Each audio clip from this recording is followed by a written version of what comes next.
to see you.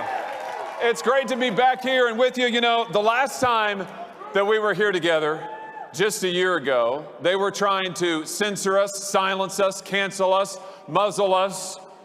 In fact, they had just told me that because I stood up and objected on January 6th, that I ought to be run out of the United States Senate. I've got news for you. I wasn't backing down then. I haven't changed my mind now. Election integrity matters.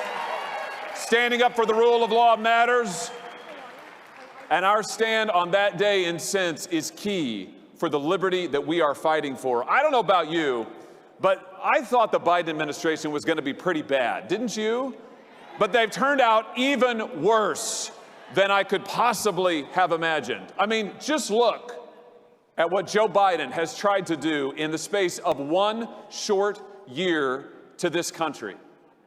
He has turned the FBI of the United States on the parents of the United States. Can you believe it?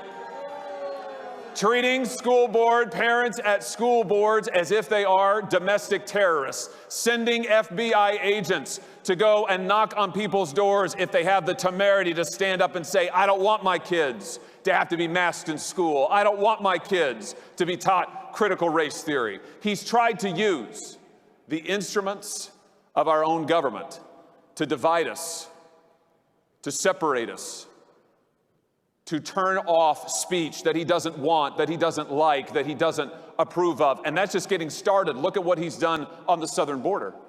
He's opened up the southern border and said to every cartel on the North American continent, come on in. The southern border, you know, sometimes we say it's chaos at the southern border. That's not quite right.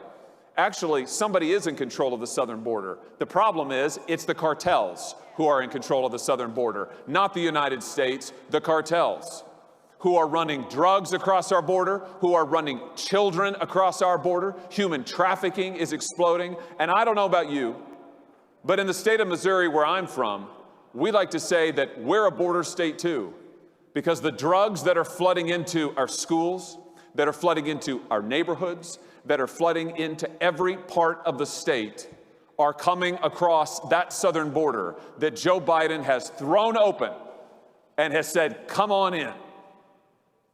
It's chaos on the border. It's the rule of the cartels on the border. It's a use of the FBI against parents. And then look at what he did in Afghanistan.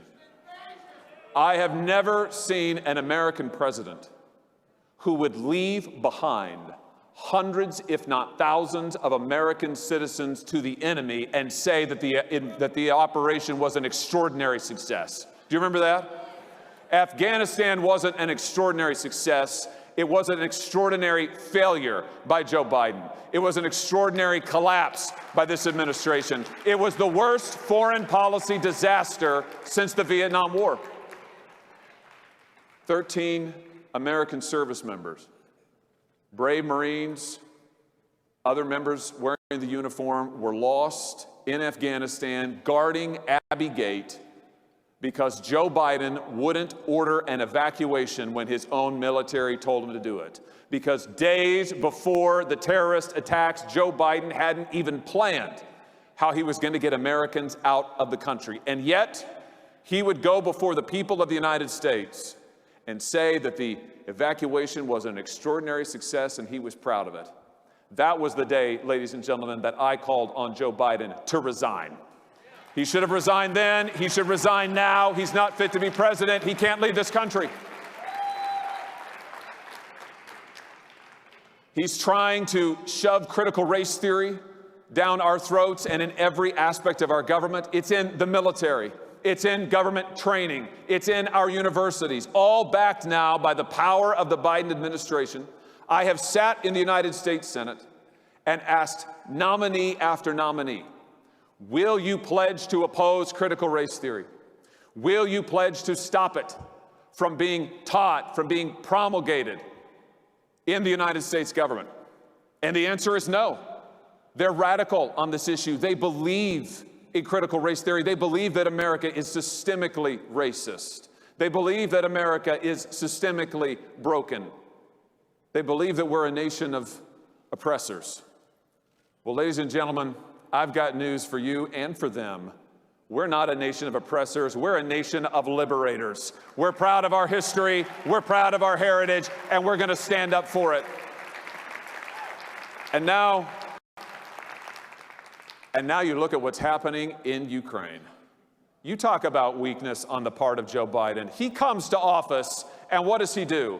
He shuts down American energy production and greenlights Russian energy production. He greenlights Putin's pipeline, and he shuts down American pipelines. Is it any wonder that Vladimir Putin feels emboldened to do whatever the heck it is he wants to do? Is it any wonder that China feels emboldened to do whatever it is the heck that they want to do? When we have a president who doesn't believe in American strength, who doesn't believe in American energy, who doesn't believe in American jobs, and who has no sense of the priorities and challenges that are threatening this country. I've got a suggestion for Joe Biden tonight. I would just say this, Mr. President, have some confidence in the American people. Show some strength to the world. Open up American energy production full throttle. Open it up right now. Put Americans back to work. You know, I notice that rednecks and roughnecks get a lot of bad press these days, but hey, here's the true thing. Rednecks and roughnecks are the core, the backbone of the American economy. And it is time to allow the good, strong American worker to go out there and start drilling for oil, to start exploring for natural gas, to start fracking again. Let them do what we do best. Show America, show the world the strength of this nation. Put America back to work. Open up American energy. And I'll tell you this. I am not willing to wait around to see what Joe Biden does. On Monday, the United States Senate comes back into session, and on Monday, I will introduce legislation to open back up American energy production in this country 100%. Open it up. Put people back to work. Get the oil flowing, get the natural gas pumping, get the biofuels going, all of it. We are the #1 energy producing nation in the world, or we should be. Joe Biden gave that away. It's time to take it back. And if you want to send a message to Vladimir Putin, here's a message to send him. We're going to be the ones who supply the oil and gas to the world. We're going to shut down your energy sector, and we're going to open ours up like you've never seen it before. That's the message we ought to send. That's a message of American strength. But this president, he doesn't believe in American strength. This president believes that there's something fundamentally wrong with the soul of this nation. And that, at the end of the day, is really what we're fighting for, isn't it? We are fighting to defend the soul of America. You know,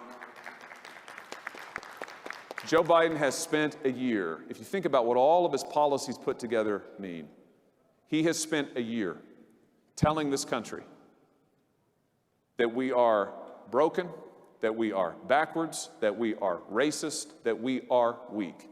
He thinks the soul of America, he thinks the heart of America is warped and wicked. Well, I'm from the heartland of America. I was born there.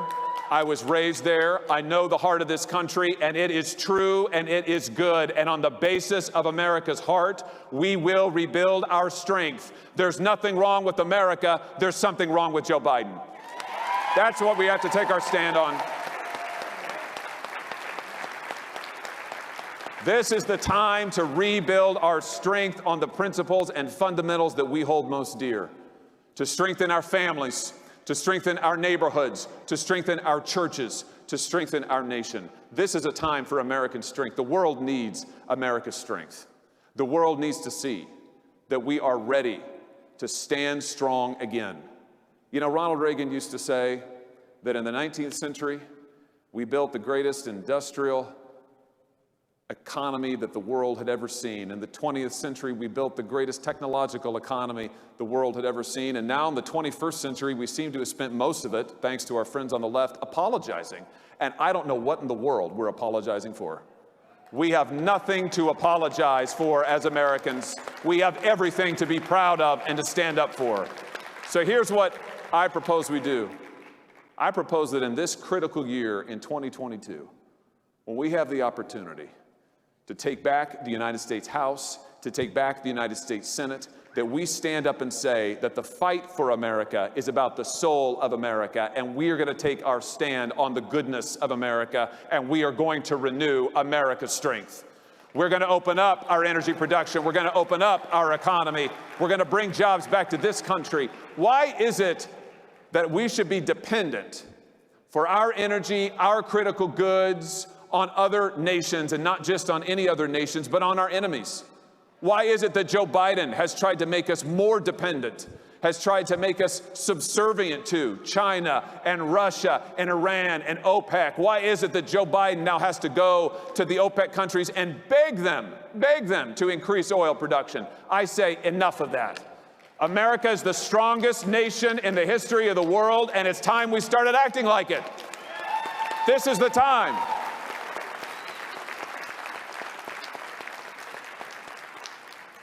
So no matter what this administration tries to do to divide us, and by the way, that's all they have left. Have you noticed that? All they have left is division and accusation. All they have left is the attempt to make us live in fear. That's what they've been trying to do since last January. They've been trying to tell us we've got to live in a state of constant emergency. COVID, a constant emergency. January 6th, a constant emergency. They've been saying that we've got to trust the government to tell us what we can do, where we can go, what we can teach our kids, what we can say. And the message is fear, fear, fear, fear. Well, I don't know about you, but I am an American. I refuse to live in fear. I refuse to be afraid. I refuse to bow down. I refuse to say the government can tell me what to do. And so here is my hope for 2022.